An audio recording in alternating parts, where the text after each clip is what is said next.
Okay, if my data wasn't used up enough already, I'm nomming it up right now. I'm not kidding. Oh my god, my poor storage is gonna hate me for this. My poor storage. Let's see. So I can get rid of this one, and this one. Because I just recorded 3 videos. So I can get rid of all 3 of those.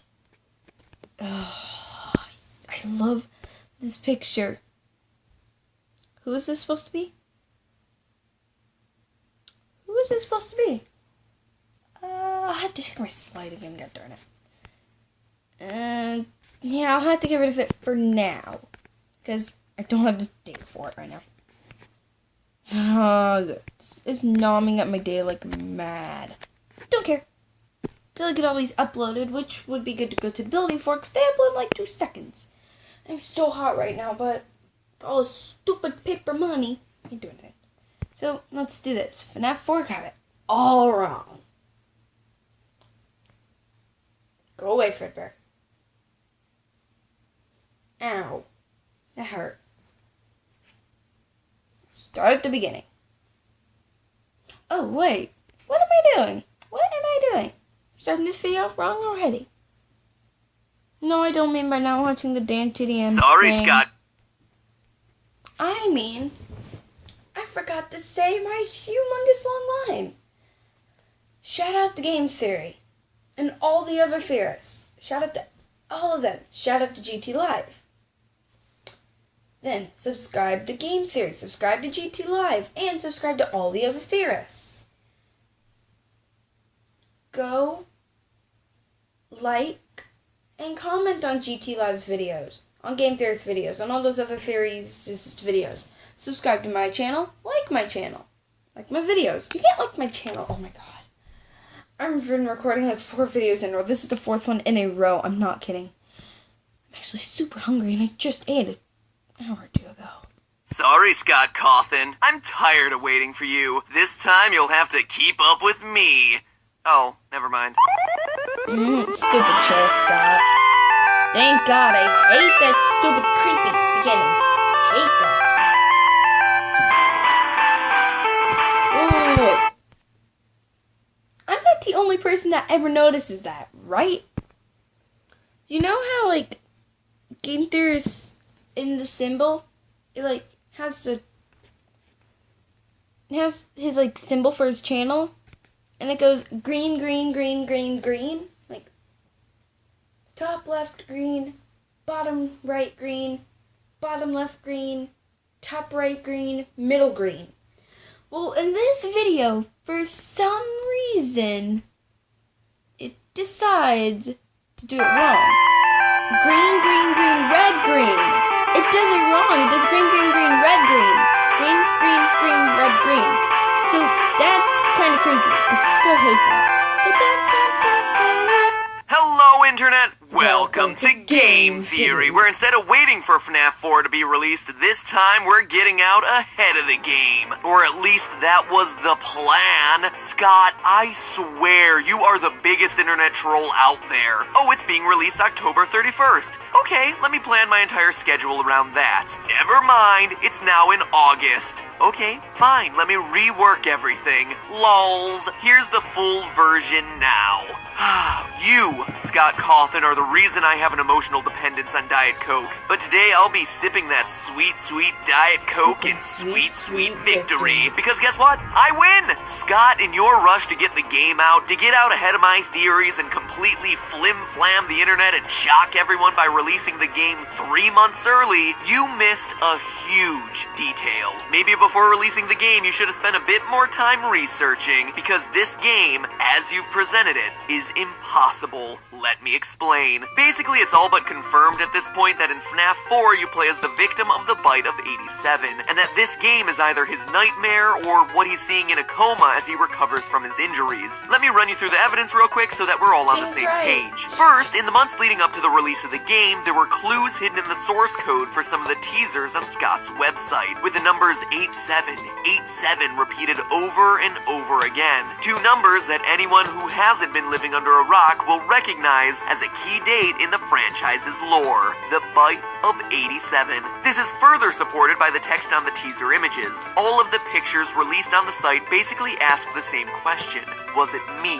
Which seems to refer to the actual attacker of the bite itself. But there was one more word we saw repeated throughout the teasers: nightmare. Hidden over top of multiple teaser images was that exact word. That, combined with the Freddy Krueger-ish design of the animatronics, with teeth and claws everywhere, something far different from how we've seen these things designed in the past, seemed to indicate that this would be the way a child would imagine these creatures if he had had a traumatic experience with them, making it seem like what we would be playing would be a dream. Couple that with some evidence from the trailer. The first words are, "What is it you think you see?" making us question the reality of the images in the game. But there was also something that everyone seemed to overlook about this trailer: the appearance of the number 4. Scott doesn't do things randomly, as I'm sure we're all aware by now. And notice the movement of the 4. It starts off in a horizontal plane, like it was laying down on something, say a bed, but then wakes up to stand vertically before the trailer ends. Even that remnant red rectangle is meant to symbolize the bed. Everything seems to be letting us know that what we're seeing isn't really real, it's a dream, or better yet,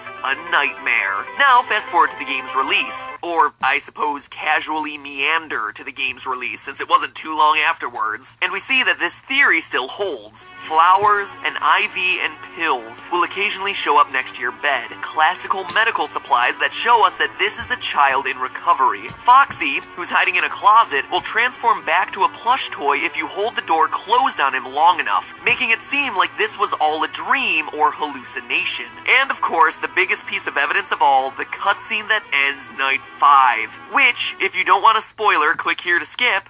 All of you skipped now? Good. Actually shows the bite of 87 take place in the mouth of the Golden Fredbear. This is further supported by the quote-unquote boss of the game being that same Golden Fredbear, where in the final nights, he's the one who ends up stalking you. All the other animatronics disappear. You're being haunted by the suit that bit you. So yeah, that's it. All the evidence points to the victim of 87 being our protagonist, the character we're playing as in FNAF 4. Good job, Scott. You finally put together a game with a coherent plotline. Except you didn't. Scott Cawthon, if all of us are right in our theory, then you, sir, are wrong. Just when it looked like you were making a game that actually adhered to its own lore, you also made a game that is completely impossible from a scientific perspective. Okay. I need to do something real fast, actually, now that I think about it. Come on, hurry up, hurry up, hurry up. I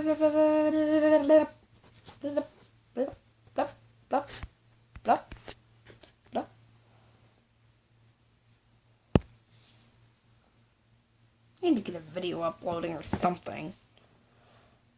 Sorry, Preston, your stream is going to have to wait.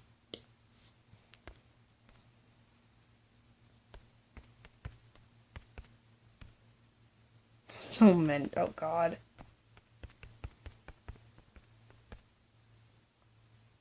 Fears? Really?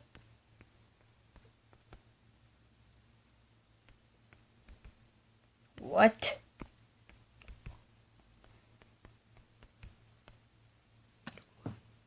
Whoops.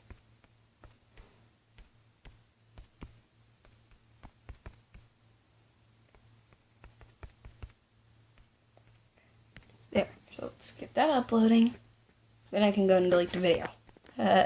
Loyal theorists, it's time we give Scott's latest bag of tricks a little lesson in real-life science. While frontal lobe injuries aren't as uncommon as people think, actually they happen all the time in car accidents, playing football, falling down, etc., Having your whole frontal lobe bitten off has a much more profound impact on mental and physical functions. It would come with a whole slew of symptoms from motor skill impairment to nervous system issues, but the side effects we're most concerned with today would all be psychological. Removal of the frontal lobe significantly impacts the victim's ability to process certain types of stimuli, specifically fear stimuli. Let me give you some backstory. In the good old 1940s and 50s, psychiatrists often thought the best way to cure problems with the brain were to cut pieces out. Feeling depressed? Well, let's slice that out. Overly aggressive? That chunk probably wasn't important. As such, there are extremely well-documented studies of patients without frontal lobes, and what's fascinating about them was what happened to their fear response. Patients without a frontal lobe become uninhibited because they no longer have a fear response. Way back in my Fallout episode, we looked in depth at the most famous accidental lobotomy in history, Phineas Gage, who literally had an iron rod shot straight through his head, completely destroying his left frontal lobe. One of the most striking differences between pre-Pol Phineas and post-Pol Phineas was his sense of inhibition, and by that I mean post-Pol Phineas had none. He had no sense of caution, no sense of fear or self-consciousness. He was described to be impulsive to the point of being rude and vulgar in public. No fear, no anxiety, no social pressure anywhere. Going back to the game, one of the things Scott does a great job of throughout the FNAF franchise is putting you in the eyes of Mike or Jeremy or whoever. We feel invested in our protagonist because we are that character. But in this case, that's scientifically impossible, specifically because of the bite of 87. If the main character of this game truly is little Timmy Lost a Lobe, he wouldn't wander around a house clicking a flashlight on and off. Why would he? He doesn't care, because tragically, he no longer has the capacity to care. His brain structure no longer allows it. As if this weren't enough, a frontal lobe injury also tampers with concentration and attention span. The main character in the game is still supposed to be concentrated over a long period of multiple hours. But the thing is, patients without frontal lobes don't have this ability. In fact, they can only stay focused on what they see immediately happening in front of them. A child missing a frontal lobe who repeatedly turned a flashlight on and off in a hallway without seeing anything would lose interest. They wouldn't have the mental wiring necessary to concentrate on self-preservation. They would literally just go back to bed. The game is impossible the way it's being presented, because it would literally be over before it began. But the final and biggest nail in the coffin for this one is how frontal lobe injuries affect the imagination. The frontal lobe controls a ton of mental processing abilities, including dreams. You might think that an uncontrollable imagination would lead to exactly the kind of nightmares or hallucinations you see in this game, but in fact, it's the exact opposite. Rigorous studies have been done on the imaginations and dream states of lobotomized patients. While patients without a frontal lobe can have dreams, one thing they can't have is nightmares. Patients missing a frontal lobe carry their lack of fear and inhibition straight into their dreams. And why not? It makes sense. If the mind isn't registering fear consciously, there's no reason to process it subconsciously in a dream. Studies show that lobotomized patients can dream about idyllic scenarios, money, fame, praise, but they can't dream about the monsters under the bed, or in this case, the Foxy in the closet, making the nightmare state of FNAF 4 impossible for the victim of the bite of 87. In fact, going back to the dark days of psychiatry, some patients who experience the kind of recurring nightmare we see in FNAF 4 actually had their frontal lobes intentionally removed to stop these dreams from happening. One famous case describes a patient who was experiencing a recurring dream of being chased by ferocious animals. After the patient received the lobotomy in 1953, yes, he still had the dream, but would instead describe it as being a nice dream with some nice animals. His visions in the dream were no longer threatening. The animals were happy, he was happy, and he was no longer able to perceive any of the fear he once had prior to the surgery. So scientifically speaking, there is no single way the main character of FNAF 4 can be the bite of 87 victim like Scott seems to have indicated. Sure, the game could be about another kid, I guess, but that would be lame. No, this game is meant to be about the victim of the bite of 87. The poor kid who wasn't just attacked at the restaurant, but continues to be tortured through nightmarish visions, dreams, coma-induced hallucinations, whatever. I have zero doubt that that's what Scott intended. But the fact of the matter is, he just didn't do enough homework. A kid with those sorts of injuries wouldn't care about those things in the first place. He would have no fear, and there would be no animatronics, real or imaginary, that would be able to keep him up at night. Biologically speaking, nothing he would be experiencing would be any scarier than the fan. The fan. Sorry, Scott. Better luck in the movie. But hey, that's just a theory. A game theory. Thanks for watching. So that's the science of FNAF 4, but I'm working on picking apart the lore now. It'll take a few weeks, so make sure you subscribe to get notified of when that comes out. And to help you wait, click here to check out my all-new theory on how the characters in Dragon Ball Z pull off their famous Kamehameha waves. The science behind it all is actually incredibly cool. I mean, who hasn't wanted the ability to shoot energy beams out of their hands, right? So anyway, click there to check it out, or if you're in the mood for more FNAF goodness, binge watch some more creepy theories on the franchise by jump scaring this box right here. Now, if you'll excuse me, I'm gonna go get a lobotomy so I don't have a fear response to that fan anymore. Oh, the fan. It's purple now? Forget purple man, purple fan? Ugh. My arch nemesis lives on. Oh, and by the way, get comfortable. The Steam page for this says it's the end of the original story, which means there are gonna be plenty more on the way. We have yet to leave Freddy Fazbear's. That is very, very, very true. I need to freaking turn on my fan because I am so hot right now. It is not funny. I'm actually sweating a little. It's that hot in my room. Without my fan. Sorry, my pet, I'm giving you dishonor, but I need to turn on my fan. I mean, my fan's not scary. Unless if you're like my dad and get your finger cut off as a baby.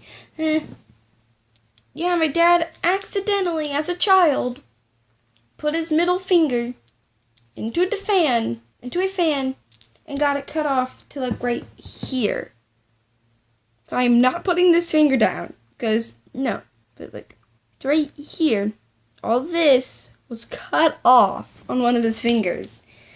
Yeah, on one of his middle fingers, too. It was I think it was this one, actually. If I'm not mistaken, it was this one. Well, that's all I got for today. Actually, no, I'm going to record more videos after this. Bye, guys.